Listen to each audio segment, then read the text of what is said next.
Good evening, everybody. It is that time. It's Thursday night. It's 8 o'clock. That means it's time for another episode of the Get Off My Lawn podcast, the best show that nobody's watching. I got to remember to say that every week um, because I need more of you to share the link. That's all. If you're getting a kick out of the show or you're actually, uh, we're saying stuff that interests you, then help me grow it. All you need to do is click share. That's it. And and then have somebody in mind to share it with, whether it's on your social media or you can text or email the link. But please help us grow. Um, if you are new here, then you might not know that you can converse with us tonight. We have a live chat feature, whether you're on Facebook or YouTube. If you're commenting on Facebook, then those show up over here on my feed. And if you are on YouTube, there's a live chat window. You can if you're on a phone, you might have to hit live chat to open that up. But you can actually put comments in there, and there's a little bit of a delay, but about 20-30 seconds after you've typed it in, then we'll get to see it. So this is so much better than a TV show or even a radio show, because you can scream and holler all you want to at the screen or at the dash, but they can't hear you. Whereas tonight we can interact. It works both ways. So if you have questions or comments, specifically for our guest, if you have questions, I'll try to get through as many of those, at least the ones that pertain. Of course, you guys know that you have to keep everything PG-13 in here. We are a family show. So if you have comments to make, just keep that in mind. Otherwise, they're going to get tossed out of the chat. Otherwise, yeah, hit that share button and get in the live chat. Also, we like to know who's out there. We want to know that you're there. So please drop a comment if you're watching, and we want to know where you are. We like to just find out how far our reach goes. So you don't have to say specifically what town if you don't want to, but at least give us a state. If you're in a different country, let us know that too. A couple things that I want to mention before we get rolling here and introduce our guest tonight. We are a proud member of the Self-Defense Radio Network, and you can go there and find all kinds of cool podcasts, two-way related, gun related, freedom related. So make sure you're going over there and checking that out. Of course, we want you to wait until this show ends to do it, unless you're really good at multitasking. But you can go check out the Self-Defense Radio Network at sdrn.us, and you can find all kinds of great shows, including this one, the best show that nobody's watching. So we're still working on some sponsors, but we're going to have a few more of those filling in. I've got a couple more that we're working on right now. But tonight we're just going to sponsor ourselves. So anybody that has, if you want to be a sponsor, you want to talk to us about what that looks like, just hit us up. You can email us at Sandhills Media. That NE stands for Nebraska. nesandhillsmedia@gmail.com, and we'll talk that over. Or if you're on Facebook, you can just message us right on the Sandhills Media page there. So, all right, we have got a special guest tonight. And if you notice, we don't have a panel full of people. And so that's by design tonight. Rather than have a whole bunch of faces up on the screen, or avatar pictures at least, and having everybody try and figure out who's talking and all that tonight, this is a story that's going to be important enough, at least to me, that we don't want any detractions or distractions from our guests. So our guest tonight is Robyn Sandoval. How are you tonight? I'm good. How are you? I'm great. Glad to have you here. Yeah, thanks for the invitation. Absolutely. And Robyn and I have interacted a couple times. I was on Polite Society podcast one night, and I think you might have even been on the show one other time, I think. I don't Um, think so, but I've watched it and I've okay. seen you at other events. We've always been kind of in the same social circles. We've got a lot of mutual friends, and yet we have never actually met up and shaken hands and met face to face, but I know that day is coming. So I'm not going to be able to do this very well as far as an introduction, because number one, I don't want to give away too many spoilers, and number two, who better to know who you are than you? So, before we get rolling, would you just real quick just tell everybody who you are Yeah, and where so they might know you from? um, I'm Robyn Sandoval. I'm the executive director of A Girl and a Gun Women's Shooting League. And I wear a lot of hats in the industry, but that is my primary role, and that is my 9 to 5, and I love it. I have the world's best job. I get to hang out with the coolest women and shoot a bunch of really great guns and train women coming into the industry. A lot of new gun owners the past couple of years. So lots of women have been coming to us for training. A Girl and the Gun is across the country, so maybe you've heard of it, or maybe you want to learn more about it, and I'd love to talk about it. Absolutely. And that's one of the best feelings in the world is to be able to do something that you love to talk about, you're passionate about, and you can actually make a living doing it. I mean, that's kind of a unicorn out there. So you're very I'm envious right now because my 9 to 5 has nothing to do with guns or freedom. I'm just a cell phone salesman by day. But at night I get to run my mouth all over the internet, and especially on Thursdays. So here we are.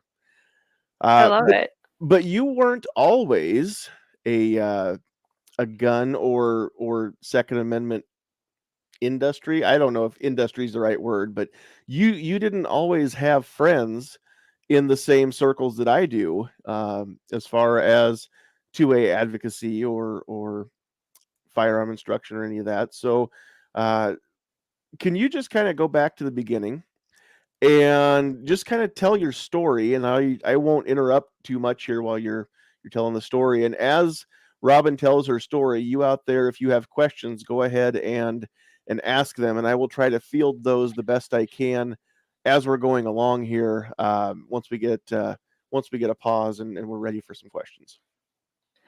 Yeah, you're right. If you had told my 15 years ago self that this is what I would be doing, I would have said you were absolutely crazy. For most of my life, I was a strong anti-gun or a strong gun control advocate. I was vocally a proponent of gun control and actively talked about it and encouraged it. And over the years, my husband had wanted to purchase a firearm, and I said, absolutely not. With 3 children, we're not having a firearm in our home at all. End of discussion. And it wasn't until that I watched the aftermath of Hurricane Katrina. Here was a modern American city debilitated overnight. First responders couldn't respond, or in some cases were unable to respond or didn't want to respond, and families were really left on their own. And this was the first time that I realized that that could happen to any community. And there was a moment when I was sitting on the couch, I was watching this family at the Superdome. There was so much death and destruction and fear, and this mother handed her small children to strangers who were getting on a bus to Houston. And she said, please take them. I'll try to find you in a few days. And my heart broke for her. And I turned to my husband and I said, what do I have to do that no matter what, we can stay together as a family, that we can hunker down and just stay together for a couple weeks until things blow over? And I said, I'm going to start storing peanut butter and tuna fish and water, and we're just going to stay together until it blows over. If Hurricane Katrina was to hit Austin, Texas, and he said, if people are that desperate, and it's a time of survival, that people are willing to hand over their children, someone's going to kick in our door for our peanut butter and tuna fish. How are we going to stop them? And after arguing for gun control my entire life, I didn't have an argument. And I realized it came down to me being willing to do whatever it takes to protect these 3 little people that are mine. And I couldn't worry about what was happening in the world. And I couldn't ensure a gun free zone at all times. I thought I could control the world. And I realized that my home would only be gun free until someone else took that decision away from us. And I didn't want to be a sitting duck. So we agreed to get a firearm. And it changed my perspective on everything. And I thought it was going to stay in the safe and never be touched. I thought, only if Hurricane Katrina hits Austin will this even come out of the safe. But I was really afraid of it. And I thought it was going to jump out of the safe and injure us all. I thought it was going to grow legs on its own. And at the time, there was a firearms instructor named Juliana Crowder, and she was starting to host, she decided to have a girls' night out at the range. And it all kind of happened, um, you know, divine intervention or just the right time and right place. But Juliana had this idea to bring women to the range. And as a firearms instructor, she showed up, she had her guns and her talent and invited women to come out and learn. And my husband learned about her through some friends of his at the gun range. And it was back up on Meetup at the time, 11 years ago, back when Meetup was a thing, and he RSVP'd for me to go. And I don't know if I was more scared of shooting the gun, meeting other women, going to a dirty outdoor gun range with a bunch of old men, all of it. I was so scared.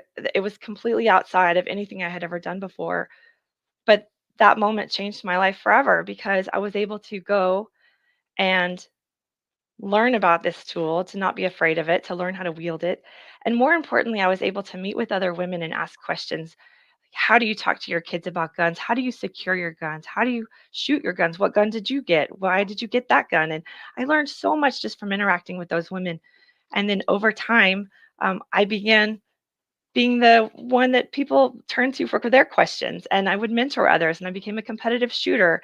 And then I became kind of a coach, and then I became an instructor. And Juliana invited me to join her. And so we became 50-50 partners. And now we host Girls Night Out at the range at more than 260 ranges nationwide.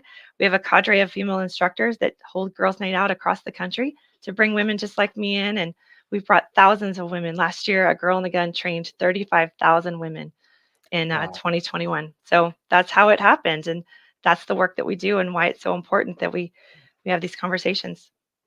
that is awesome. 35,000 just last year alone. Yeah. That's cool. So tell me a little bit about the transition from guns are evil and only evil people have them to okay, we'll get one, we'll put it in the safe to oh my gosh, I'm signed up now to go to Juliana's girls' night out. Uh, Yeah. what kind of time frame was that? Did that all happen in a matter of days, weeks, months? How long did that take to make that just up to that point? It was a couple weeks. So we got the firearm, and it was in the safe, and I was afraid of it. And it really was kind of an evolution. I don't even remember how that happened, but it was really more of a mindset of I can't be afraid of this. And I have to be, if I said I was willing to do whatever it takes, I have to really walk the walk. And I was afraid. And honestly, I think it was about a year before I told anybody at work that I had a gun. And because I live in Austin, and it's just not part of the culture where I was in my social circle. It was not part of, so I was a closet shooter for probably a year. I didn't tell my kids. I wouldn't let anybody tag me on social media, on Facebook, at Girls Night Out. It was just something I was still trying to figure out and process my own identity because I had so strongly believed, and I realized a while back that it wasn't so much about the tool as it was about the it's so much easier to be ignorant about scary things. Mhm, And it was when I recognized the vulnerability of our family, and really any family. And that was a scary acknowledgement to realize that someone could come, that I could have a gun-free zone, and I wasn't really in control because if somebody came in, I would be just unprepared. And so really it was the acknowledgement. I consider it kind of a journey. I know I'm jumping around a little bit, no, that's but okay, that's okay. Um, so I consider it kind of a journey. And that first, I was willing to acknowledge that bad things happen to good people. And Mhm, that was a big acknowledgement. Second, I was able to acknowledge that guns can be brought into gun free zones. And that was another major mental shift for me. The next thing was acknowledging that I wanted to have lethal force to respond to lethal force in seconds rather than minutes. Because I grew up in a big city, I realized that first responders could be minutes away. And it mhm, wasn't until I wanted them immediately at my home, protecting my children right then, that I realized the importance of having um, appropriate levels of force and immediately. And then finally, so that allowed me to have the mindset of my husband can protect us. He can have the gun. He can get the training. It can be on him. And mhm, then finally, the last step was saying, no, I'm going to take that knowledge and I'm going to be my family's first responder. So, really, that was the journey of okay. going from acknowledging these things to letting it get closer to me until I was ready to take that step. So I know at some point somebody's gonna ask the question, so I'm gonna beat them to it. The first firearm that you bought, what was it? My first gun was a Glock 23, 40 Nice. caliber. I still have her because she's sentimental to me. She's hot pink now, and her name is Francesca. Nice. We have a friend. It's been a long time since she was here on the show with us, but on YouTube it's Frankie's Guns and Glitter, and Uh-huh. she would appreciate that name. Yeah. So Francesca was And my she would first appreciate gun. a pink Glock too. She's hot pink, hot pink. And I I have always named my guns just because it's how I talk to my children about them. Because I was outed one time at a little league game when we were in the ladies' room and my daughter announced to everybody that I had my gun with me. So now it's we refer to them by their name. So Francesca is with us. So that Nice, way, when you can speak more openly about your kids and it just becomes part of your family vernacular. right? No, that's awesome. Um, so so let's go back a little bit farther before your aha moment when you said you were vocally anti-gun. So you weren't one of those people that was just like, hey, I don't know about guns, I don't want one. If you do, that's your thing. You were actually um you were speaking out against firearms at some point, right? Now I don't know how loudly you were speaking. Were you going to marches? Were you wearing a red t-shirt? What did that look like? No, because, mom's demand did not exist at the time, or I probably would have. Okay. I did believe that society was too violent. I felt that there was too much of an obsession with firearms and just overall violence. I didn't even let my boys play with Nerf guns. I felt that it was developing bad habits and that it would put things into their mind, and, I just thought that it was something to be avoided at all costs. I thought that, first responders, there should be a cadre of professionals that have them, and they would be the ones trained on them. I fully believed all of the statistics of you're more than likely to have it being used against you, it could be taken from you, all of those things. I didn't live in a bad area of town, so I thought nothing could come to Hmm. me. And really, it was just a number of things. Of course, being in Texas, I knew lots of people that had deer leases and they had their hunting guns, but that was kind of compartmentalized as um, kind of like sporting equipment. It was put Sure. away and brought out for deer season and then put away again. It wasn't a lifestyle. So all of it and coming into the gun community was really new, and it was a completely different shift from anything I had experienced before. Sure.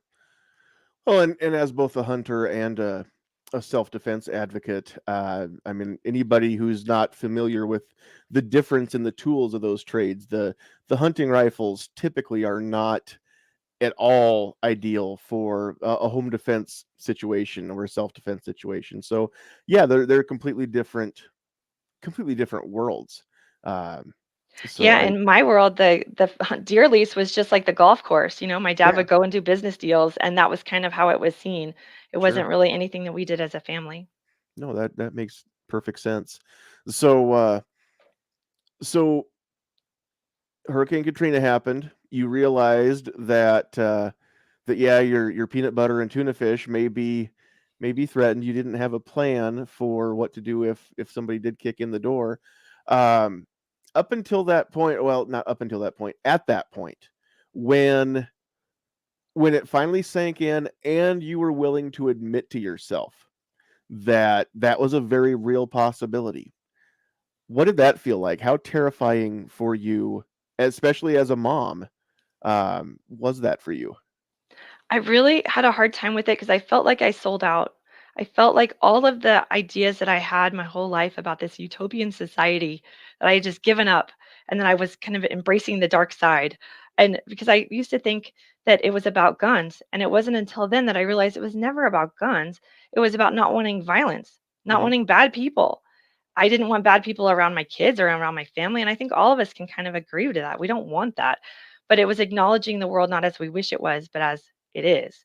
And that was I felt like I had sold out on this ideal of a perfect society or a better society or us all raising the bar. And that was actually a big revelation to me because I had always thought that gun owners loved their guns more than their own kids. I really believed that they would say, out of my cold, dead hands, before they would say, oh, this tragic thing happened. How do we prevent that from happening? And so that was a really a strong dichotomy for me as a mom to want to come into this community. And what I found was when I got into this community, so many people were first responders themselves, had military backgrounds, were involved with 4-H, were involved in services and social services and public services. And it was a really caring community. And I never could see that before. So I always describe that there are two worlds. There's the non-gun owners or the anti-gun owners, and then there's the gun owners. And there's a mountain between them. And all they can see about the other side is what they see on the news. I Sure. couldn't see over the mountain to what these people were. And so it wasn't until I got into that community, I thought the NRA was evil. I really did. I thought the NRA was all about my cold dead hands. I don't care about your kids. I don't care about violence. I don't care about problems. I thought it was literally a selfish entity that was just about me and mine. And I didn't realize that once I got over the mountain, me and mine was different. It wasn't a selfish act, it was a loving act. And it wasn't just me and mine, it was you and yours. Hmm. So it wasn't until I got over the mountain that I could see that language and understand. It wasn't until I went to a gun range that I even knew that there were NRA classes. The first dirty old man gun range that I went to made us watch an NRA video. And I was like, oh, this is a training video because y'all care about people. You care. There's like a order of things, of procedures on stuff. That was so foreign to me because people on that side of the mountain don't know that these programs exist and don't know the intention of them. And so a lot of what I do now is talk to people on that side of the mountain and show Hmm. them who we are, that it's not my cold dead hands, that it's my children and your children. And we do want to live in a society where there is no violence, but it has nothing to do with the gun. And let's talk about ways we can harden our schools. Let's talk about programs we can have that make everybody safer, programs that really do work. I can have those conversations with them because I know where they're coming from and I understand the paradigm of which they view us. Hmm. And I try to break that down. I like the way that you said that too, that there is a mountain between us, because we always talk about the proverbial fence, right? I mean, I'm on this side of the fence, you're on that side of the fence, Right. but most fences you can see each other through it. You can observe the other side doing their thing. I mean, even if even if you've got a 6 foot privacy fence between you and your neighbors in the backyard, you still know what they have in their backyard. If they have a trampoline, or if they're grilling, you get a glimpse into their lifestyle. But with a mountain between you and your neighbor, yeah, you don't know anything about them. So unless somebody else is telling you about them, there's no news coming in. So that makes great sense. I like the way that you said that. I wish more people in the gun on the gun side of the mountain realized exactly where the anti-gun people are coming from. We talked about that last week on Thursday night, um, and how there are a lot of people who are completely terrified of an inanimate object because they honestly assign evil characteristics, human characteristics, to the tool, and they believe that the tool itself is going to influence the mind of whoever holds it, um, to do bad things. And we all obviously know that's not the truth. Um, but I've heard stories of, the somebody took a young woman to the range for the first time, and she shot an AR-15, which of course is that evil killing tool that butchers use to mow down children in schools, right? That's what the Right. news says. Right. She shot the AR-15, she handed it back to the instructor. He said, "How did that feel?" And she said, "Honestly, I thought it was going to feel evil, and it didn't, and I'm surprised." And that's the kind of realization that I wish that more people were willing to just go try it. If you're curious about guns, even if you're not curious about guns, if you're going to talk about them, I think you should know about them. Um, Anything that I talk about, well, anybody that knows me and listens can tell that I really don't know much about what I'm talking about usually. But if you're going to be passionately for or passionately anti something, you should know at least a little bit about that something. So those people who are willing to make a trip to the range, fire a gun, decide it's not for them, and they don't go buy one, but they had the courage to at least go check it out, see for themselves. I respect those people, but I don't think there's very many of those folks that have actually gone and pulled the trigger that are going back and still continuing their campaign against those inanimate objects. At the very least, they find out that it's the object is not influencing the heart of the evildoer that was already there. So I really I think it's a matter too of people being able to see like or similar people on our side of the mountain. Because if we're all the stereotype, and I right. love breaking the stereotype of the American gun owner. I walk into members of Congress's office and I sit down and I say I want to talk about gun violence. And they're like, yes, let's talk about it. And I sit down and I say, moms that make demands to take our rights don't speak for moms like me. They don't know what to say. And they don't understand the narrative I because guys like you are Uh-huh. the ones they expect to talk about guns, and moms like me are the ones they expect to not talk about guns. Hmm. So I love breaking that stereotype, but also it's easy for me to extend an invitation to another mom or another woman like me. Sure. And I've also learned over the years, and this is um, just kind of on a personal note, but I share this a lot with our girl in the gun community. You know, my daughter has brain cancer. She's been battling brain cancer for the past several years. And I've had to have hard conversations with people. I've had to have a hard conversations with her oncology team. She lost her vision and she's completely blind. That's a hard thing to deal with as a family and as a person and as a young girl. And she's dealing with that. So we have to talk about these really hard conversations. We talk about I have to talk to her school about her safety plan. And in fact, it was kind of funny because she's now in middle school. She started a new middle school, and they called me to tell me that prior to the first fire drill, they thought it would be great that they went and got her out of class and took her outside so that she wouldn't be afraid of the fire alarm. And I said, but you're not going to do that if there's a fire. And she needs to know her evacuation routes, and her teachers need to know how to get her out, and her friends need to know how to get her out of the building. And the school was really shocked that that was my attitude. They thought that I would be so grateful and thank you. And I was grateful that they considered her feelings, but I thought that it was at the jeopardy of her safety. So I've had to have Hmm. those conversations with schools about safety and having strong evacuation plans for all of the typical kids, but also all of our disabled kids too. So I'm not afraid to have hard conversations.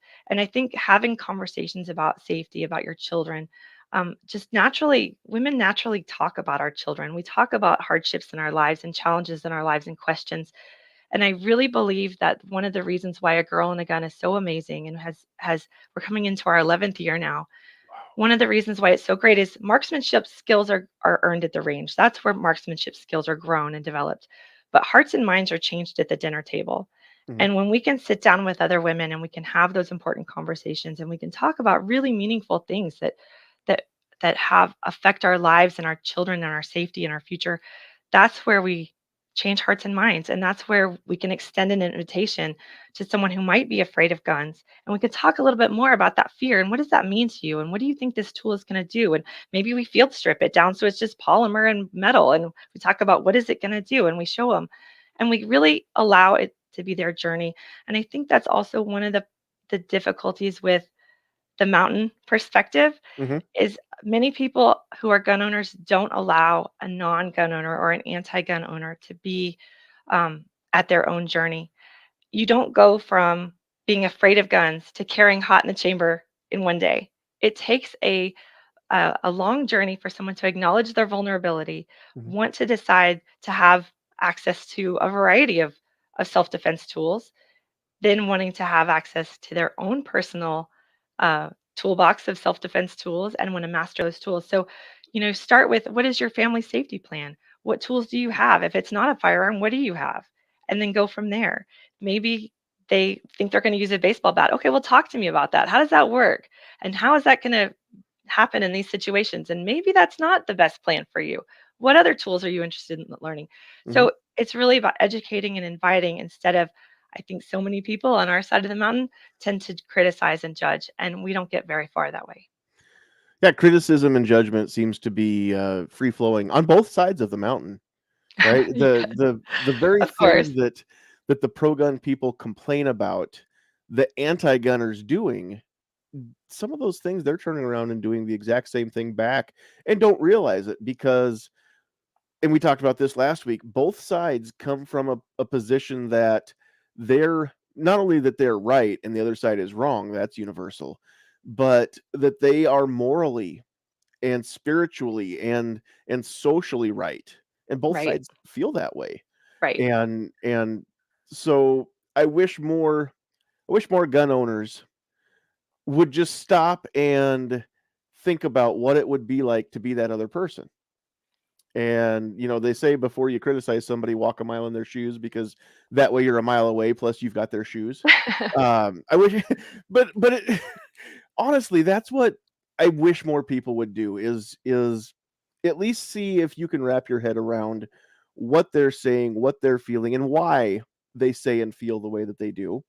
Um, and I say feel because the anti-gun side typically works a lot more out of feelings, I think, I than the agree. pro-gun side does. Um, and we always hear Ben Shapiro say facts don't care about your feelings, but Mhm. I mentioned this last week too. We have an episode, if you go far enough back in the archives, that the whole episode was about feelings don't care about your facts. And the people that are anti-gun, especially if they've lost a loved one or somebody close to them to a bullet, their feelings could care less about your facts because the only fact that matters to them is that that person's gone, they're not coming back. Right. When it's your kid, it's 100%. It Hmm. doesn't matter that 50% of this happens or 60% of this happens. It's 100% when it's your kid. Absolutely. And I think that's what goes down to asking questions. It does. Tell me about your safety plan. Tell me about your feelings about that. Asking questions. Why do you feel that way? Or what you experience in your life that made you feel that way? And really listening for understanding. Hmm. And then I find that many times um, by understanding where they're coming from, it allows me to shape my invitation in a maybe a different way. If they're coming from a place of fear for their own personal safety, then I can talk to them about, um, well, you can drive a car. Are you scared of that? No, I've had training. Okay, well, what about training? Let's talk about training. Well, how much time do you have? Are you interested? And just learning about their values and what they're going to learn. I've I've been really lucky to invite. I mean, thousands of women have a similar journey as me. Fortunately, nothing bad has happened to me. I've been able to just kind of come to this realization through watching other people's stories. But I've met women who have been in really terrible situations, and many of them, in the fight for their lives, they went kind of a long time, I mean, minutes, until something in them clicked and said, "This is really it." Because for those first few minutes, they were like, "I'm not sure. I think well, I might be overreacting, or I think I'm just toast." And something in them said, "No, not today, not me." And they were willing to fight for their life. And so I'm really lucky that I get to do a job I love and helping these women save those minutes and get there faster because of their training and their confidence and learning from the stories of others, and not only being a better shooters, but just being more empowered women. Uh, that's what we do. Hmm. Well, and um, I think that a great logical way to approach gun ownership and being your own first responder is to talk about other first responders. I mean, a lot of people have a fire extinguisher in their house because they know Hmm. that if the grease fire on the stove decides that it wants to spread to the cabinets, the fire department doesn't have time to get there and put the fire out before you lose your house or Yeah. a significant portion of your house. And hopefully that's all you lose is things and not people. Right. Our community got rocked over the this last weekend um, by a house fire that we lost. They had 4 children and they lost their 12, 15, and 17-year olds in a house fire. And it's yeah, just about 20 miles from here. Oh And my terrible, terrible gosh. thing. No, it was in the middle of the night, and there wasn't anything they could have done differently to to change that. But I know that fire extinguisher sales in this area, are through the roof right now because too many people um, realize that they were unprepared. Yeah. And yeah, it's a horrible, horrible thing to have happen. It's the same thing though if you're a mom or if you've got uh, small children in the house, then you need to know some basic first aid, basic Heimlich maneuver, things like that, because kids choke on stuff, right? They put stuff in their mouth, And so you don't have time, if your child is choking on something, to pack them up and get over to the emergency room before they stop breathing, right? You've got to know how to handle some of these things right away, and or at least by enough time that the emergency personnel can get there and finish the job. Um, but when it comes to a firearm, we I don't think that we do a good enough job, and I don't know how to change this either. But as pro gun advocates, I don't think that we're doing a good enough job of differentiating between the powerful destructive capability and the ability to take lives from the life-saving capabilities, and how how good of a tool that firearm can be as a life-saving device, to keep your family safe. Um, and I don't have the answer, and I don't expect you to. I'm not going to put you on the spot here, but if you have any insights, I mean, I would love to hear them.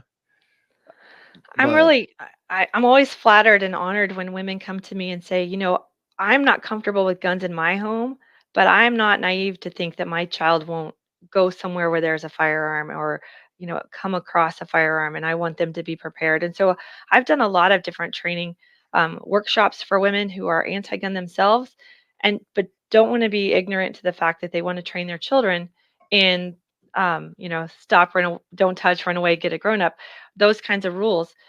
They also want to know the proper names of firearms and the naming conventions of how it works, just so that they can speak to it in an educated way. And I think that takes tremendous amount of courage. sure. Um, I have a friend of mine who is the typical homeschooling vegetarian co-op mom, and she's was the last person very much into peace and passiveness.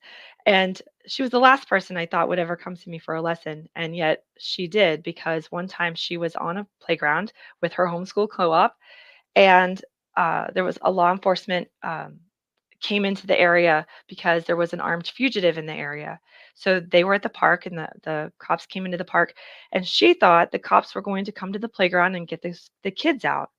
And she realized in that moment, that's not their job. Their job is to apprehend that suspect. It's my job to get the kids off the playground. Hmm. And that was a huge eye opener for her. And she realized, I don't have the skills to do this. I realized right then it was my job to get the kids to safety and protect them. And she's like, I didn't have the skills, I didn't have the knowledge, I didn't have the tools. And she came to me. She was the last person I would have ever expected. But that kind of thing, when we keep talking about it and we keep Hmm. inviting people, and we don't say you have to go out and be an operator ninja. You just need to have the tools. Like you said, you just need to have the seatbelt. You need to have the fire extinguisher, and you need to have the training on how Hmm. it works. And it doesn't make you paranoid. It just makes you a good mom. And when we get that message out, I think more people see us as um, in a less stereotypical way than American gun owners have been seen in the past. Right. Yeah, having a fire extinguisher in my home does not make me a firefighter. Having a personal protection firearm on my belt does not make me a police officer. And I know that that's another misconception, that a lot of people think that people want to carry a gun because they want to be, just like fill in the blank, John McClane from Die Hard or something like that. And of course, those of us that carry a gun understand, we're unless you are a duly sworn police officer, then fine. But most of us aren't. Most of us just know that there's cops are great. They're always around until you need one, and then they're never around when you need one, right? But when I'm speeding because I'm late to work, I mean, yeah, right. Then there's tons of them, and I meet them on the road. But that's just the way that the world works.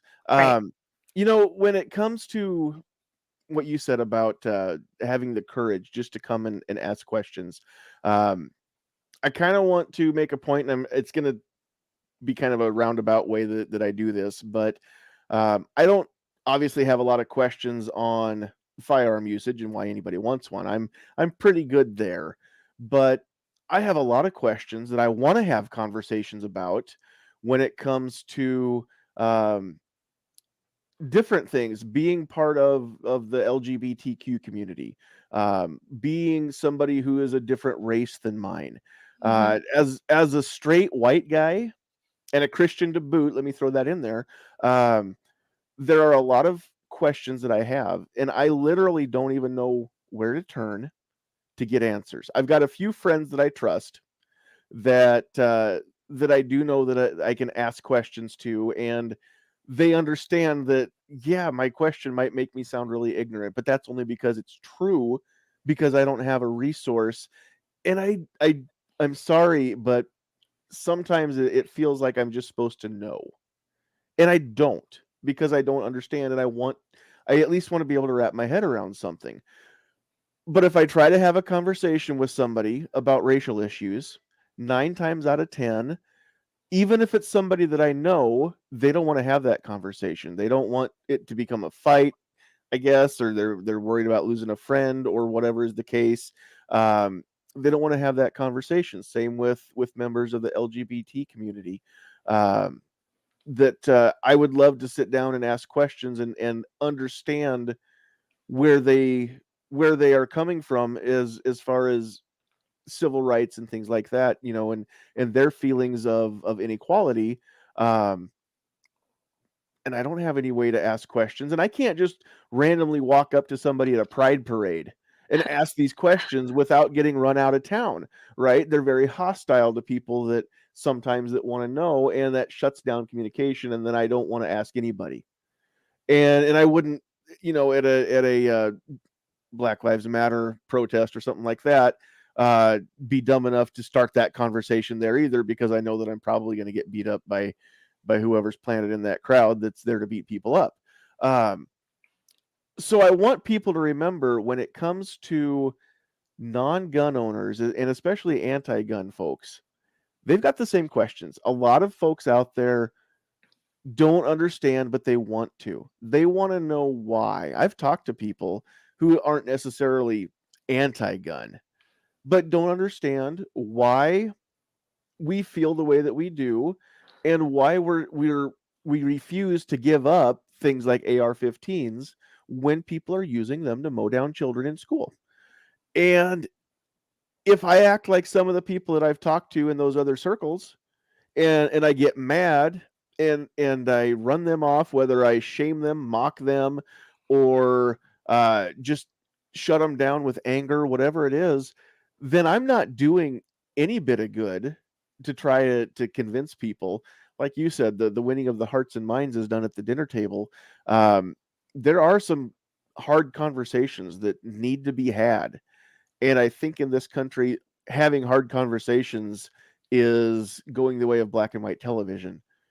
I Uh, think you're right. It is hard. I think don't want to.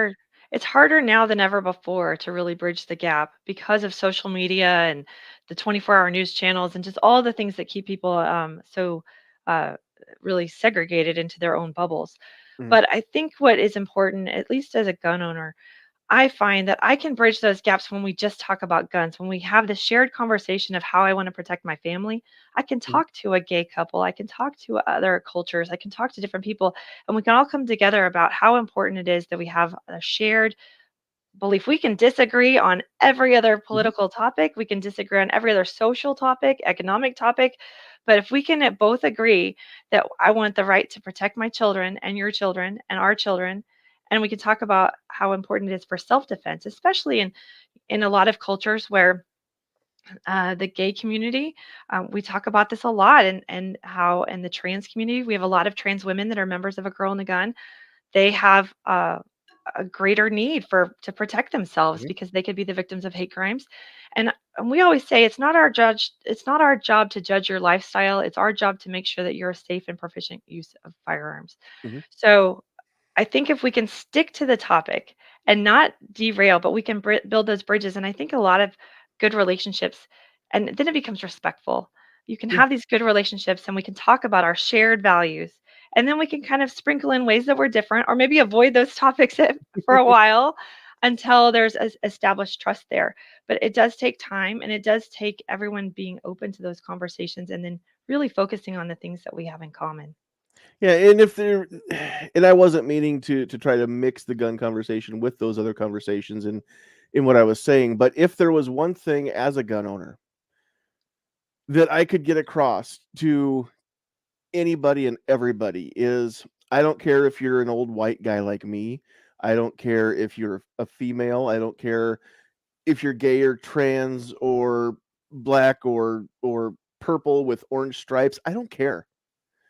I believe that you have the same rights that I do to protect yourself, to keep yourself alive. I believe that it may be harder for some people, or I shouldn't say be harder. I believe that some people feel more threatened than I do just to live their life as who they are. And I can't understand why anybody wouldn't want to be empowered to protect themselves. Oh, I And I think wish there's so many reasons why people don't venture over a mountain. I know, There's I so many know, reasons why the unknown is scarier sometimes than what's known. I So I know. think we'll get there though. We'll get there. We'll keep having those conversations and extending that information to them, and we'll reach everyone far and wide. Well, and the only way to do that, I want to put this up on the screen here. The Men of Tupperware has a comment. Having one-on-one conversations is great. Having an entire group scream at you solves nothing, which is what happens at most of these events. Yeah, you couldn't go to an event and change hearts or minds. Absolutely not. That would be like going to uh, a big tent revival and trying to recruit people for the Church of Satan. That's not going to happen there, right? Um, you don't go to a protest or a rally and try to change anybody's mind. That's only going to stir trouble up, and it may be good for ratings on YouTube and views, but that's the only thing that's good for because it's detrimental otherwise. But there are a lot But of people who are afraid of branching out because of their culture or their family. yeah, Like I said, I was a closet shooter for a year. yeah, So it's the same kind of thing. People don't want to be the first one in their family or take the judgment of their family. And that's not just different cultures as much as it could be regional, it could just be generational. sure, It's having the courage to take that step. And that's why podcasts like this are so important because people can watch them and learn about us and get that view over the mountain that they don't see on the evening news. And we can right. just talk about guns. We won't talk about all the other stuff. Right. Well, and yeah, this isn't a not tonight anyway. I mean, I don't have a problem having any conversation about anything, but yeah, tonight we're talking about guns. We're talking to a young lady who used to hate them and now promotes them. So, absolutely. But you're right, and having those one-on-one conversations, the great thing about those is you may not change somebody's mind, but at the very least, I'll call it a win if that person walks away saying, you know, I didn't expect that Robyn Sandoval to be as nice as she was, as gracious as she was. She understood where I was coming from. Heck, she used to be where I was coming from. And I don't know that I agree with what she said, but at the very least, I'm going to say that she's not one of those evil people that would rather see my kid die than give up their AR-15. Mhm. Um, if that person goes away and starts telling the other people that are in her book club, in her coffee club, whatever it is, around the water cooler at work, that hey, I met a gun person who's actually okay. That I is mean, absolutely a win, that's a 100%. win. That's Yeah, a win. And they may have questions. They may say, well, how do I get in touch with this lady? Maybe I'd like to ask her some things, or maybe they're a closet gun owner and they don't want to say anything to the folks at work, but they want to reach out to you and say, "Hey, how can I join a girl and a gun?" or right. something like that. I mean, it's you're right. We're gonna change those hearts and minds by opening up our own hearts and And our own here's a minds. little tip. I'll share this with everybody watching. I've shared it a lot with the girl and the gun, but it's my favorite verbal technique. And Okay. maybe it's a good tip that'll help one of you. Maybe it's called the feel, felt, found method. And I don't know if you've ever used it, but years ago when I was in college, I had a sales job selling candles, and I could overcome any objection in sales, and I learned it. Feel, felt, found. I know how you feel. If someone's like, I hate guns, they're awful. I know how you feel because it's not confrontational. It lets them know that you're trying to establish rapport. It lets them know that you value their feelings and you're not trying to argue with them. I felt the same way. that indicates to them that they're not crazy. You don't think they're crazy. You think Mhm. that they're a completely reasonable person. You felt the same way and you felt it, which means that you have transitioned away from that feeling. It plants a seed that they can change their mind too. I know how you feel. I felt the same way. But I found that as a gun owner, I actually feel a lot safer having a firearm in my house because I can protect my family if someone breaks in. So I know how you feel. I felt the same way. But I found that you're completely wrong about what you were thinking, and I'm right now, and you can be right now too. So it's drawing that bridge for them. But if you use the feel, felt, found method and include a invitation, it's even more powerful. I know how you feel about AR-15s. They're pretty scary looking. I felt the same way for a really long time. But what I found was I love my rifle because I can customize it. It helps me hold it better, so I can have really good control over it. It's a lot less scary when I feel like I have really good control over it. Do you want to come and shoot it? I'll be there with you. I'll walk you through it, and you'll see that it's really not that scary. When you combine all that together, I'm telling you, it works. I've used it thousands of times. I know how you feel. I felt the same way. But what I found was, and why don't you come to the range? Or, I know how you feel. It seems like there's all these gun show loopholes. I felt the same way until I went to a gun show and realized that you have to fill out a 4473. Mhm. Do you want to come to the gun show and see how it works? Like putting all that together changes hearts and minds. Sure. No, that sounds awesome. As a well, I'm not that long into the 2A advocacy game. I'm 4 or 5 years now, I think. But and I'm a very, very freshly certified instructor now. So I want to soak up as Congratulations. much as I can. Thank you. Um, I want to soak up as much as I can because I have I think as an instructor, my passion is going to be to bring new shooters into the fold. I think that's where I'm really gonna want to focus a lot of energy. And of course, in Nebraska, for now, we still have to have a permit to carry concealed. Well, everybody else in Tornado Alley is ahead of us. We're the last ones now, um, and I'm working on that too as part of Nebraska's lobby group. There's a bill in the legislature right now to try and change that to where you don't have to get permission from the state to exercise a right. But Yeah, all we that just got it. aside, We just got it here, so I I know know, I I know the know. journey. Congratulations. So uh, so I guess I have some questions I want to kind of move over while we still have some time, and focus on not what was, but what is now. Um, a girl and a gun obviously is flourishing, and so when you I just had a question on my mind. I'm sorry. For those of you watching tonight, I was going to have a whole list of things to cover and go through them one by one, and I've got nothing. I'm coming off all of this is coming off the top of my head. So um, I want to know a little bit more though about just a girl and a gun in general, and obviously uh, it's all over the country now. Mhm. But anybody who has been listening and wants to know what is this girl and a gun thing that we keep hearing about. What is it? What's that all about? A Girl and a Gun is a women's organization. We have it's a membership-based organization, so women can become a member. We have really great membership benefits and perks. And then we have events across the country. So we have Girls Night out at the range. Our program is run at over 260 ranges across the country. Most of the heartbeat of our organization is Girls Night Out at the range, which lets women come to the range just for that trigger time together. And they and then we have a lot of local events, training events, clinics on different topics, whether it's pistol, rifle, shotgun. We do a lot of competition, and then yeah, so then we layer on that with regional retreats. So we have like once a month, usually, either myself or Juliana will travel and we'll do a really cool event. For example, next week, Juliana's going to be at Glock and we're taking another group of women to become certified armorers. So we're just trying to break women into those areas that have been traditionally male dominated. So over the past couple of years, we've taken probably 300 women to Glock to become armorers, get more women into gunsmithing. Um, and then, yeah, we have a sniper school coming up because I found that there wasn't a lot of really great training opportunities for riflecraft and fieldcraft for women. So we created it. So now we have sniper school. So if you want to learn precision rifle over 2,000 yards and engagement and concealment and all that good stuff.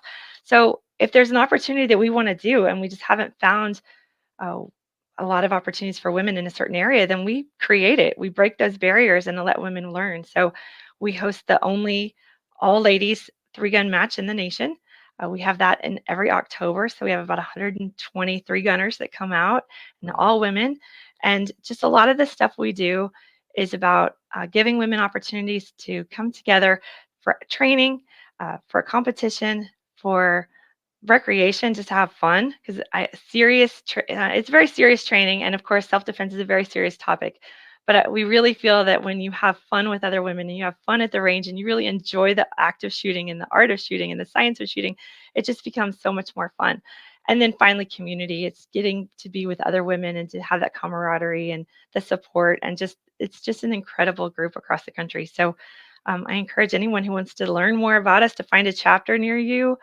Go to agirlandthegun.org. And yeah, we have our national conference is coming up in a couple months. We have 550 women coming out for training. We're going to have 56 simultaneous training sessions happening, whether it's pistol, rifle, shotgun, vehicle defense, clays, precision. We even have gunsmithing and legal topics and tac med and unarmed and knife. And we're even shooting out of the Wow. helicopter. If you can think it, we're doing it. So that's the kind of stuff we do.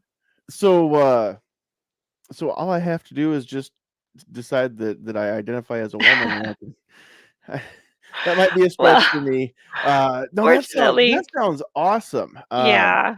We have a lot of guys that are jealous, but and we are not anti-guy. We love our guys. We definitely could not do what we do without the support of our husbands and the men in our lives. But there's something really amazing and magical when women come together to do that kind of training and to just grow together.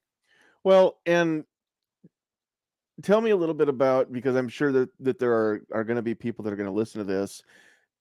I know how oftentimes when a group of women get together, it's not always pleasant for one or more of those women. But at your events, and I've heard from several different people that have been part of one of the events, but this is a group of women, and I don't care where the chapter is. This is a group of women who build each other up and help each other become more empowered, right? I mean, Yeah. this is legit. This is women actually helping other women. Yeah. Yeah. And it's 7,000 of the coolest women you've ever met. We're all the kind of girls that don't hang out with other girls, and yet it works.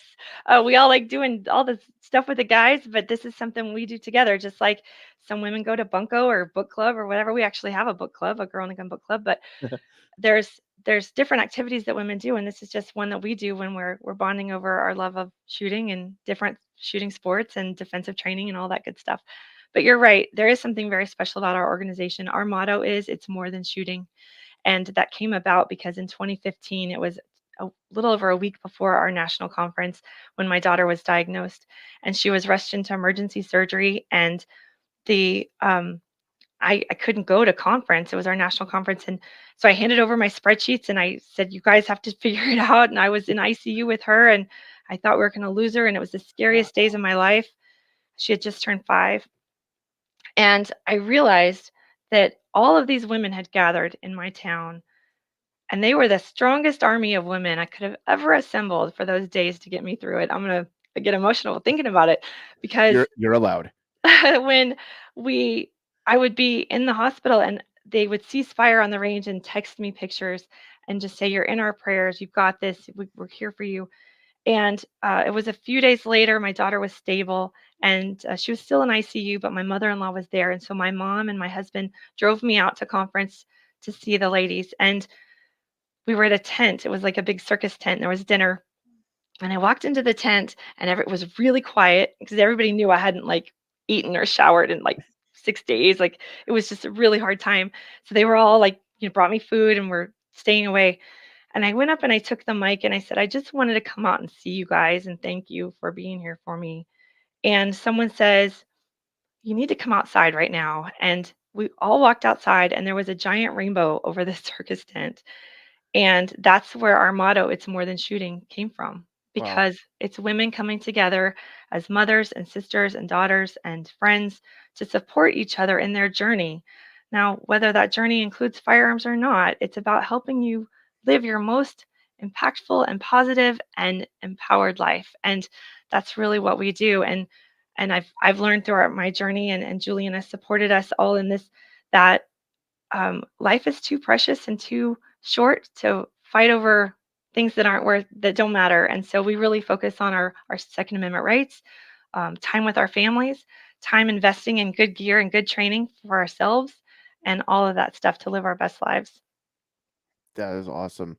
And after that, I can't think of a better plug to join the organization. After hearing that, ladies, I don't know who wouldn't want to be part of that. That just Oh, sounds thank you. awesome. I'm really Uh, proud of our programs. We have really great quality training, and I couldn't be prouder of all these women. good deal. And that's what's even better is the uh, the quality of the training is top notch. When you go to one of these events, you're gonna get good information. You're gonna get good instruction. You're gonna get shown how to do things the right way, the safe, the responsible way, but also technically correct as well, technique. So that's really cool. Yeah. If you have questions out there as you're watching this live for Robyn, go ahead and drop those in the live chat. There's been a couple comments, um, couple questions, at least one question that I saw. Um, well, let me go through these real quick here. Um, There's one there that says, "What's the most mansplaining thing someone has said to her?"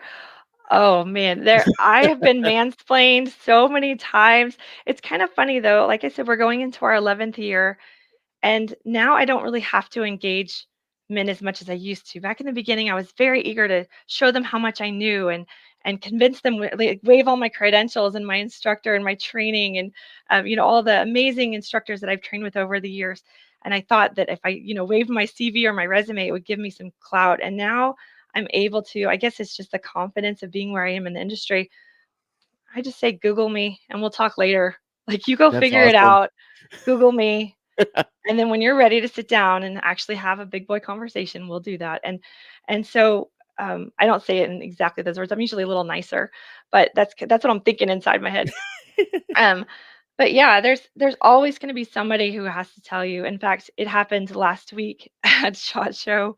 There was this man who was telling me how to train women. He's like, okay, so here's what you need to do. Start them with the 22, and I was like looking at him like, are you kidding me right now? Are you kidding me? I'm like, this is this is literally what we do. Like, I'm still kind of shocked about it, but I just, you just can't engage. But yes, it happens all the time, and it's you have to just laugh about it. So, that being said, what advice can you give to somebody who is not as experienced, knowledgeable, confident as you? Because there are tons of ladies out there, hopefully, that are listening to you and me speak tonight, or even down the road on replay. But hopefully, we reach more ladies. But there are ladies out there that part of the reason that they don't get into guns is because it's perceived as a man's world, like you said, that dirty old man gun range. I don't know if the men are dirty or the range is dirty, and I really don't want to know. Both. They were both, all of the above, So 100%. so what do you tell ladies when you run across them who have these reservations about even dipping their toe in the waters? Well, nowadays we have so many really nice ranges. There's some beautiful ranges out there that are clean and fancy. They look like jewelry stores when you walk in with the guns and the cases and stuff. So even if you don't have one of those kinds of the ranges at your disposal, finding another women's group or finding a female instructor, it's still hard. We still are trying to find female instructors in a lot of different communities. They just aren't there. And a lot of times ranges will reach out to us and say, "We really want your program." And I'll say, "Great. Do you have a female instructor on staff?" And they'll say, "Well, we have a girl that works, at the range counter." And I'm like, "Not exactly the same, but we'll get her there." And it's just trying we love our guys. Like I said, we're not anti-guy, but it's something. Our mission is women mentoring other women. So finding women who are range safety officers, finding women who are instructors, finding women in those leadership roles. But we're seeing more and more of them, and it's really encouraging because not only are we seeing more female instructors, and I love that we have a hand in that and getting more women trained. But we have more women range owners. More range owners are women. More women in the industry, just in general, in product development, in high level C-suite levels in our industry, manufacturers, um, marketing agencies. We're seeing a lot more women, and so it's nicer now to have product lines that are geared towards women, marketing campaigns that aren't just gun bunnies, that they're actual shooters that actually know how to shoot. It's Right. just so many of these things that we're seeing in the industry now that bring us a more seriousness to being a female in firearms. It Well, used to just be aesthetic, and now we're taken a lot more seriously. that's one of the things I was about to say is even 10 years ago, if you saw a TV ad or a print ad of a, with a lady holding a gun, it was probably a paid model. Exactly. Um, Whereas today there are well-known women in the shooting world. I mean, Julie Golub or Lena Michalak sell a lot of guns in ads alone. Um, Right. and Because not only are it's not yeah. only because they're nice looking ladies, it's because they have each of those ladies has forgotten more about shooting than I'm ever going to learn. Yeah, that's right. They're nice women, they're beautiful women, and they're smart and capable women, and I love that the firearms industry is really, welcoming more of my colleagues like that. That's very cool. A couple other questions that I want to or comments to. Um, Sue says, Robin, we could not be prouder of Oh, you. Sue, thank you. I love you, And Sue. the Men of Tupperware wants to know your favorite kind of handgun. I don't know if that means brand or auto versus Oh, revolver, but well, what's your favorite? I have lots of favorites. It depends on what I'm shooting, where I'm shooting, what I'm shooting for. I love lots of different favorites. I always say that any gun that's not in the safe that I'm out with it at the range is my favorite. Of course, Francesca is my Glock 23. She will always have a special place in my heart because she was my first gun. But I have a lot of guns that I love. I have some that I use that have red dots on them that I use for different training. I have some that are iron sights that I use for different competitions. I have some that my carry gun, my just lots of different reasons and guns. And I always say, uh, it's okay to have lots, just like you can have lots of shoes. Just don't let somebody else buy that for you. You wouldn't let your husband buy a pair of shoes without you trying them on. Same thing with your Right. gun. He can pay for it. I'm all about that. But make sure that you try them on. You try before you buy, and that it fits you and it's the right gun for you. That's awesome. Okay, and then one last question before we start to wrap things up here. As a guy, I know that I'm not going to be obviously invited to participate in events and things like that, but those fellas out there who maybe they have a lady that they wish would be involved, but they just want to help. What can we men do? How can we help? And do you have anything for that, or are we just kind of out in the cold? Well, our biggest champions are really men. When we go to, sometimes we get Cabela's or Academy or a different store where we'll set up a table, and the greatest people who come and talk to us are husbands who are like, I really wish I could get my wife involved in this. And I always kind of laugh that I'm the Dear Abby of the gun world because I get emails from men probably twice a week saying, my wife hates guns. What do I do? How do I get her out there? Um, Really just being an advocate, encouraging women to participate. So many of the barriers of participating is time and budget. When men shoot, it's a hobby. When women shoot, it becomes part of the family lifestyle, the family budget. And a lot of times women have a hard time saying, I want time for myself away from the kiddos, and I want to use this budget for my own training. And, but I tell men it's a win win. You get to buy more guns because she wants her own guns. And so you get to buy more guns. But I think the best way that men can support women who want to learn to shoot are by giving her the time and treasure and talent to go and develop that for herself. Because a lot of women feel guilty about doing it, even though they know ultimately it's so that they can protect themselves and their families. They feel bad going away from the family, and using that money on themselves. So, whereas men, if I said, go take this, $1,000 class, they'd be like, peace out, I'm gone. But Right. women are like, I don't know, that's really expensive. I don't, So, by encouraging her to take that time for herself, to be her own first responder, it's a generous act of love. All right. And for the men who specifically want to help support a girl in a gun, is there an option for that? Well, men can be members if you want our member perks. We have a lot of really great member perks. Men You, just you don't mentioned don't you come to mentioned our those events. before. So before we're done, would you list those too? Our member perks? Yeah, what are the Oh, member perks, or at well, least some of them? to be a member of a Girl in the Gun is $50 a year, and for that you get well, you get the little package of goodies in the mail. You get a little membership packet, but you get emails from me every Tuesday with a training tip, and usually some self-defense tips and personal safety tips, situational awareness tips, that kind of stuff. You can come to our events. You get discounts on all of our merchandise. You get access to, we have over 100 vendor partners in the industry. Some of them are gun buy programs where you get discounts on guns and gear and travel and training. We have our shooting journal, which is incredible. I don't have it out right here to show you, but it is basically a self guided instructor that can walk you through the entire year of personal development, goal setting, dry fire, and live fire drills for all Wow. different levels. So, depending on where you are in your journey, it can give you uh, specific drills to help you at this point. And then next year, when you go back and redo that drill, you can see how far you've come and go to the next level. So there's a lot more stuff. You can learn about it at agirlinthegun.org. That's awesome. A couple other things coming in here. Angie over on Facebook wants to know, what is your carry gun?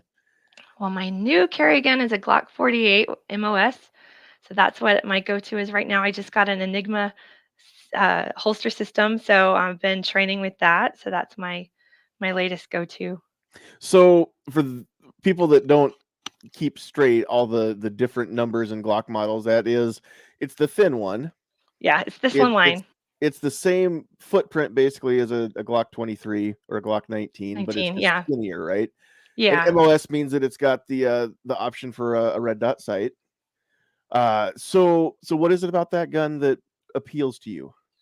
Well, I like the size. I'm a Glock girl, so Glocks fit my hand. I like Walthers and I like a lot of different kinds of guns, but um, the Glock 48 just fits my hand really well. I can shoot it really quickly and accurately, and I've moved to a red dot. I'm kind of doing the I'm doing the old lady lean, so I'm moving to a red dot slowly over time. But I did want to try this MOS. I just like the frame of the Glock. I love that it's reliable.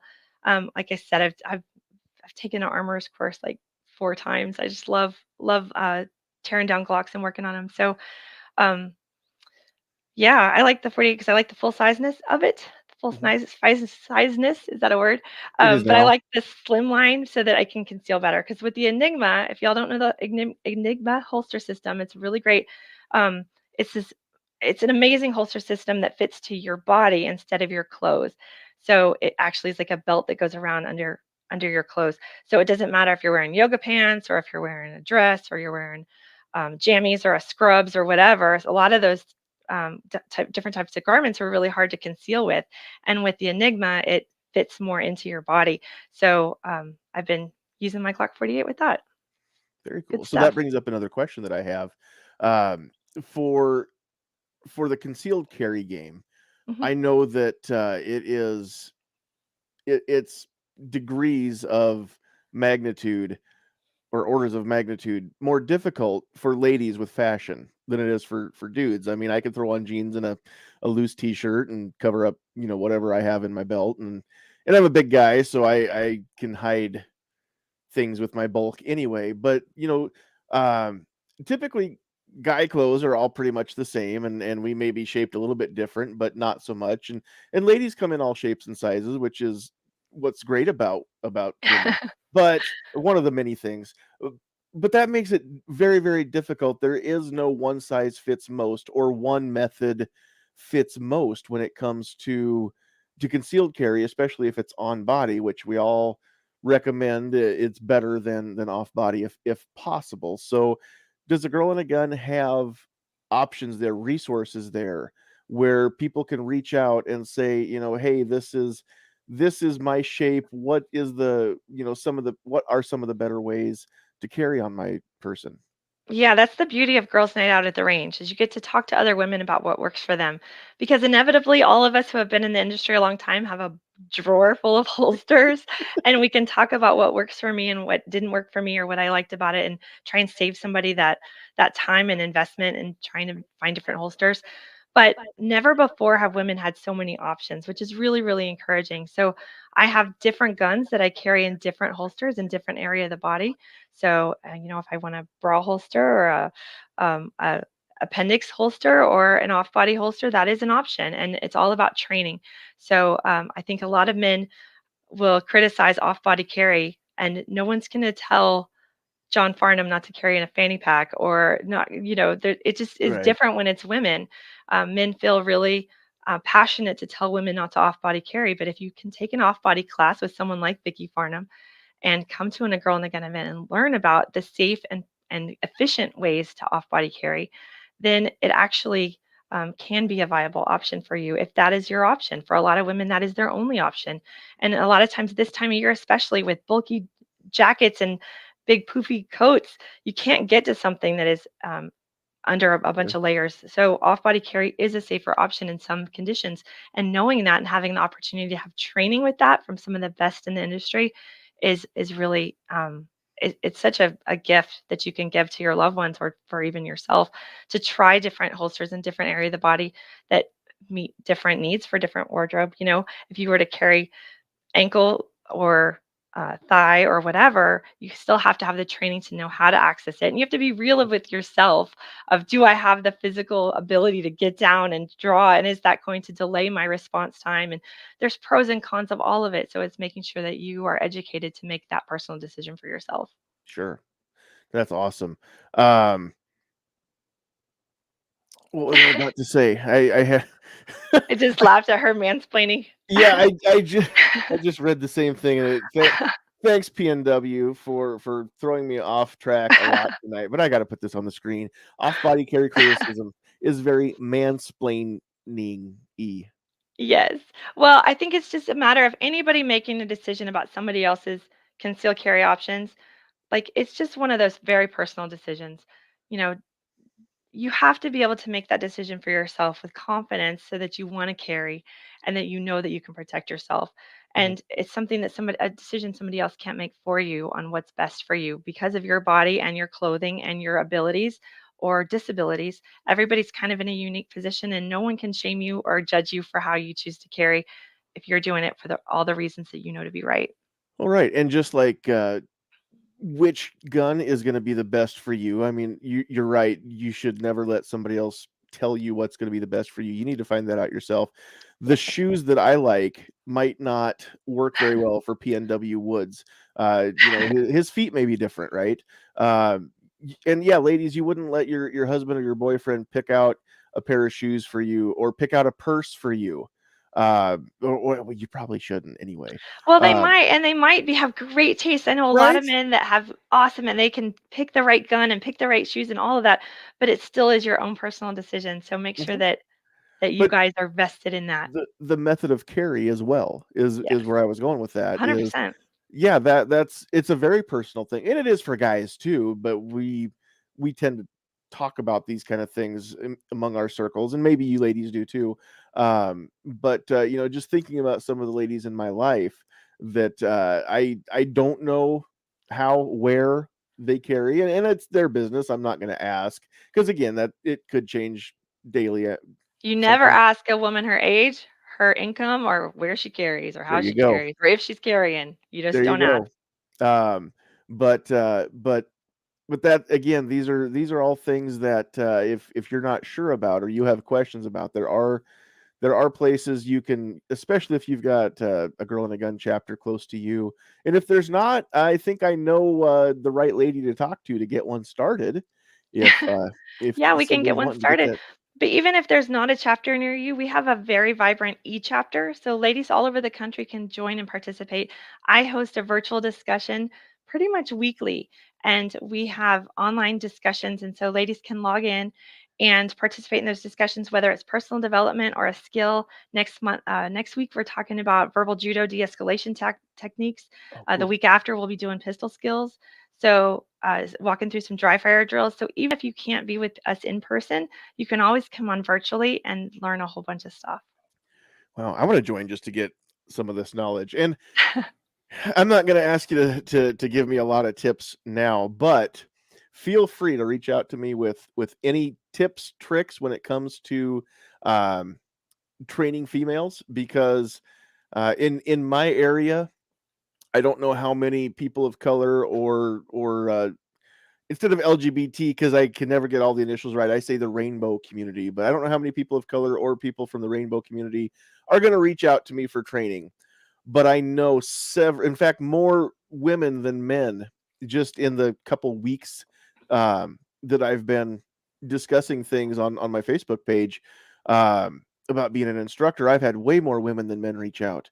I'm going to be training some ladies, and I'm going to need all the help I can get to not completely goof this up or put my foot in my mouth. So feel free, Robyn, to just Well, if I had give to me give any one tips piece of and tricks. advice, if I have one piece of advice for any of you listeners or any instructors that are listening, is women tend to be very collaborative learners. So having the opportunity to ask questions and to listen to other people's questions and then to think about how that applies to their own personal lifestyle and how they manage their kids and how they carry on body or how they defend their home, having that time to process in class is really, really important. So always as an instructor, after you finish explaining something and demoing something, and maybe do a couple reps with it, say, okay, what questions do we have? And open the floor to women learners because that collaborative environment really reinforces learning for everyone. And I've just found that to be a helpful tip that has really helped a lot of training experiences be more positive. Awesome. That's great advice. Um, Angie over on Facebook again had a great comment. I love the skills training with Tatiana Whitlock online as part of my Girl and a Gun membership. Yep. So Um, Tatiana leads our pistol skills talk on the third Thursday of every month. We do a virtual discussion, and Tatiana comes on and talks about it. so yeah, there are and if these are names with which somebody out there isn't familiar, Tatiana and Juliana too. I mean, these ladies and yourself, the you are treasures as far as knowledge, as far as uh training and offering back the things that you've learned. I mean, again, all those names, Google them and and just find out who these ladies are because I'm here to tell you that they are legit. And I have, even as a man with an ego, I have no problem learning from anybody. I don't care. Again, I don't care what boxes you check on any of those forms, as long as you know what you're talking about and you know more than I do, then then yeah, I want to learn from you. And even if you don't know more than I do, you know things I don't know, so I want to learn from you. So that's pretty cool. All right. I think we're about to wrap things up. Last call for any questions or comments out there in the chat so that we can get those on the screen. But while while we're waiting for those to come in, um, I'm just going to give you a chance to kind of wrap things up. Anything that you wanted to get out there tonight that you haven't had a chance yet to say, and then when you're done, I want people to find out how to reach out to you and where to find more of what you have to say. Well, I just appreciate the opportunity to talk about a girl and a gun. And tonight you've let me run the gamut from talking about my kids and and just my own personal journey and how I came into firearms and kind of my belief system and how I want to be my children's first responder. So thank you for letting me talk about that and Yeah. uh, and give some tips and tricks I've learned in bridging that, getting people over the mountain. I really appreciate having these conversations because it's so important, and I feel like we have so much work to do to not only educate women on how to be safe and proficient with their firearms, but to bridge that gap and bring more women into the community. I love it when an anti-gunner says to me, "Oh, so the solution is just bringing more guns." I'm like, "Yes, it is. It is. That is the solution."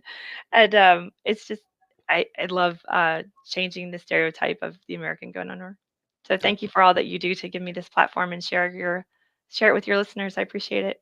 Absolutely. And yeah, again, I said this at the top of the episode, but if you like what we're saying tonight, if you like what you're hearing, please take the time to hit that share button and let everybody know uh that this conversation was had and that there are folks out there like Robyn who have a passion to just bring more knowledge, more training, more skills and more responsibility to the world. Because yeah, gun owners aren't we honestly aren't bloodthirsty, and we're not uncaring. We really do care about more than just our own families. We care about your children too. we just look at the world maybe differently than other people, and we see the way to make people safe uh, differently than the people that are on the other side of that mountain. But we all want the same thing. We're all working toward the same goal. We just disagree on how to get there. So we know where we want to get, right? We're at point A. We want to get to point D. The disconnect is in the B and the C. That's it. Yep. Just that So little thing. that just this tiny little thing. Really, how can we not overcome this? The men of Tupperware wants to know if you ladies do any defensive shotgun training. Of course, we do all the shooting, all the training. We do it all. So, yeah, defensive shotgun is something that we talk about quite a bit. Just talking about different calibers and the, you know, the all of the ballistics. I've lost my word for a minute. The Mhm, ballistics of using buckshot and what it can do. The difficulty, as you know, is training with a shotgun is the reload. So, mhm. fortunately, as all of our three gunners, we're pretty quick on the reload. But typically in a defensive class, that can be a different skill that a lot of people are not familiar with. So, we talk about that, the pros and cons of shotguns as a defensive tool, rifle as a defensive tool, pistol as a defensive tool, all of it. We love it all. It's always yeah, I usually have a good bruise from some of those scenarios, but yeah, I have a good time out there doing them. Well earned and worn with pride, that bruise, right? Yeah, well, you can always tell a three gunner when we throw it on our shoulder to load, and but hey, it's all about that clock, right? That's right. That's right. There's nothing like that in my area. I have to drive 2 hours to get to anything like that. So I have zero Yeah. experience with three gun or really competitive shooting at all. Oh my Um, gosh. Oh my gosh. We got well, to fix that. We're gonna fix that. I We're would gonna get love you to. out there. There's a shortage of even well, there's no indoor ranges closer than Lincoln or Omaha. I don't think we have any indoor ranges outside of Lincoln or Omaha in the state. At least if there are, I don't know where they are. And even around here, outdoor ranges are few and far between, at least open to the public. Um, actually, by public, I mean, I guess members.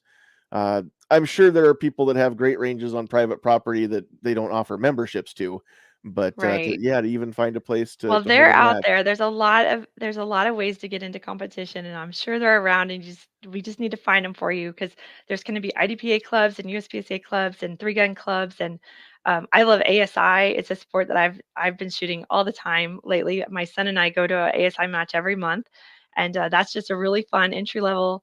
Or for some of us, who are doing the old lady lean, it's a when you're ready to pause the running gun of IDPA, you could move back into ASI, and it's just so much fun to get on the clock and be out there with other people. So all of you guys, I hope you all start competing. Oh, that'd be awesome. And I've talked to so many competitive shooters. The atmosphere is it's not about the competition, it's about the camaraderie. I mean, I've heard stories of people who were at a competition and their gun malfunctions.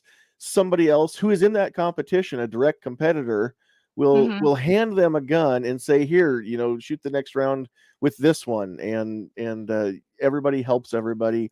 Everybody Yep. welcomes everybody. I mean, I've that's just had I've how it had is. shotgun shells just fly at me when I'm out. I'm trying to slam it in, like just grabbing them out of the sky. Yeah, it's definitely um, a community sport, and it's honestly the one of the best places to raise your children because it has that real family environment, and your kids learn the safety and responsibility of guns, but also that competitive nature because not only are you competing, I mean it's a real competition, but then after each shooter, you go and reset the stage and get the stage prepared for the next person. So it's just a good way to teach your kids to to take care of the range, leave it better than you found it. Just all those good skills that we want. Our kids are not only good shooters, but they're just really good people.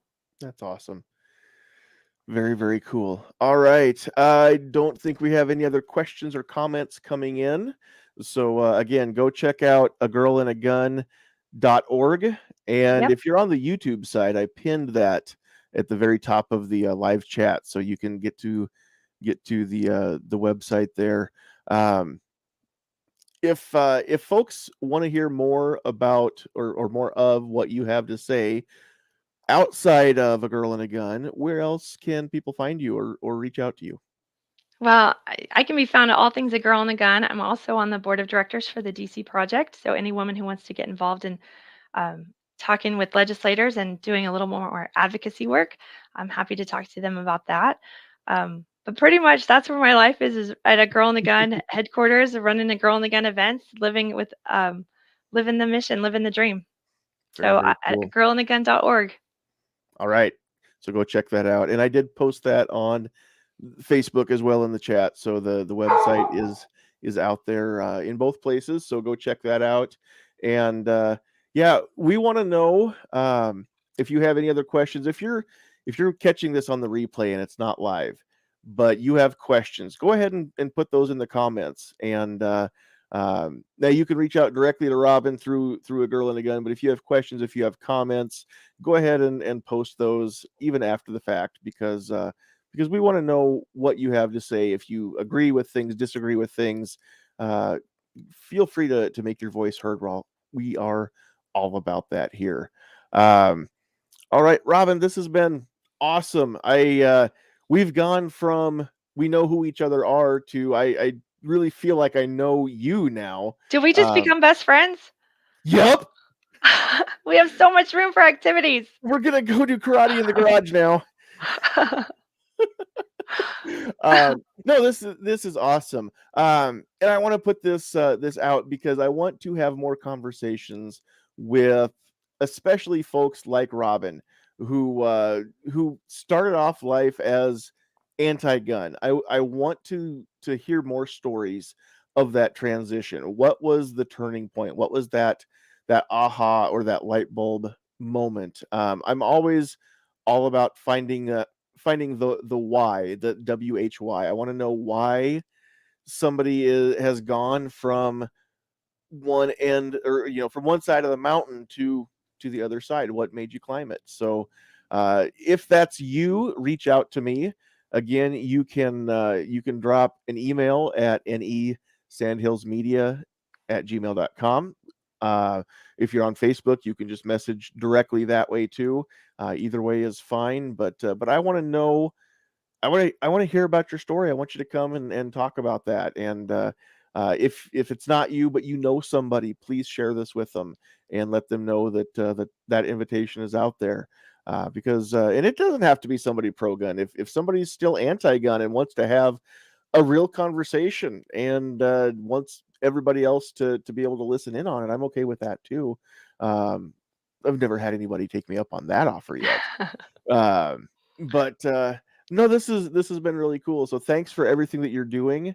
And just know that I'm following along on Facebook, seeing your little one and the struggles and the victories that she's having as she's going through her life. So uh, you there are so many people that you don't know that know who you are and care about you and her. Let her know that there's just Aw, a ton of people out there that are pulling for her and praying for thank her. you. She's who I wanna be when I grow up, No so kidding, right? yeah. That's awesome. That's very, very cool. And I bet if we asked her, she would say the same about you. I So don't know, I don't think she thinks I'm that cool. well, there's that she'll come back around though. From what I've seen, there aren't very many daughters who don't come back around when they've got a mom who cares about them and loves them. Yeah, there's going to be some years where you're just the antichrist, but there is a light at the end of that tunnel from what I've seen. So Good. yeah. Thank uh, you so but much. yes, just know that your family is cared about. So this is very, very cool to get to Oh, hang out thank with you you. tonight. All right. I think that is it. I don't think I have anything else that we need to go over. Let's see who was out there commenting. Besides the Russian bots, there was a ton of Russian bots out there tonight in the chat. Do we have a list? Hold on, my producer is doing some administrative work, and I'll get the list moment. Oh, there's the list. All right. So out there joining us tonight on the Facebook side, we had Angie, Jackie, Kim, and Sue. And I'm not going to drop last names because some of your names I'm going to goof up. So we'll just go with first names. And then on the YouTube side, we had DJ Play Nice, Pat Hirsch, Guns and Barbecue, Keith Gregory, Wheeled and Well Armed, Seven Wonders, MK Outdoor Journal, Vanessa Kitty, The Men of Tupperware, and PNW Woods.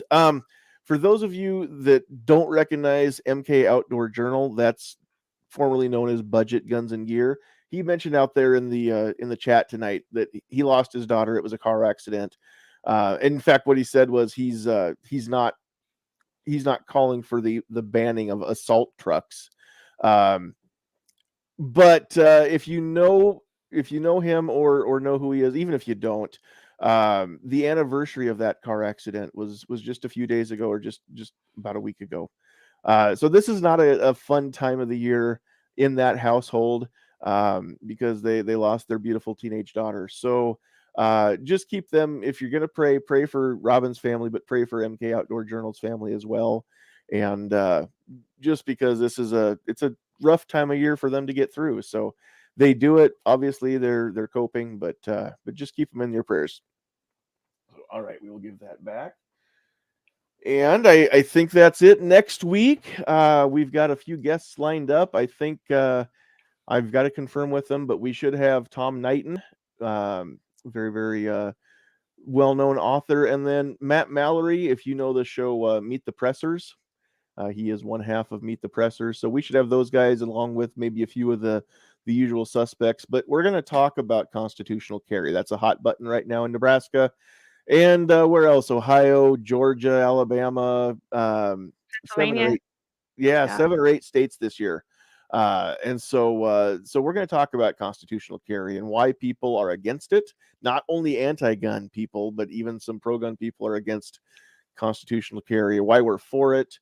And then if we get time, we're going to talk a little bit about the benefits for instructors that constitutional carry can sometimes benefit instructors, because a lot of instructors I know are worried that they're not going to have a job if they don't sell those concealed carry classes. So we'll talk about all that and maybe more. You guys know how the rabbit holes work on this show. Sometimes I get distracted and we'll chase a rabbit down a hole that's completely different than what we probably half the time or better. The show ends on a different topic than what it started with, but that's okay, because conversations just kind of naturally flow, and all I want is to make people think. So G-Webs is out there in the chat. Hey, yeah, thanks for hitting that thumbs up button. Those of you that have, looks like 9 of you have now. So yeah, thanks for being here. And let's see. Out there, PNW Wood says he's kind of intimidated to try competitive shooting. You need to just go try it. If it's close to you, just go check it out, even as a spectator. And from what I've been told, I've yet to experience it, but from what I've been told, you can't spectate for long without getting sucked into competing. So it's kind of like Fight Club. If it's your first time, you have to fight, right? But we don't talk about Fight Club. But anyway, on behalf of Robyn and her family and A Girl and a Gun, on behalf of Sandhills Sweetheart and myself, thank you for being here. Thank you for watching. Please, I can't stress this enough, mash that share button. If you want to support the channel, you can do that. If you want to be a show sponsor, you can do that. Reach out to me. But if you really want to help, I just want you to help us grow. You don't have to spend money for that. Share the show. Share this conversation especially. I want to see this one blow the rest of the episodes out of the water. And if you have a female in your life who you think is worth protecting, then she probably should be aware of A Girl and a Gun and the fact that she can get empowered and trained how to be her own first responder. So go check that out. I think that's all I have to say. It's time to go. You guys have been great. We love you. God bless you. But you know what you got to do? Get off my lawn.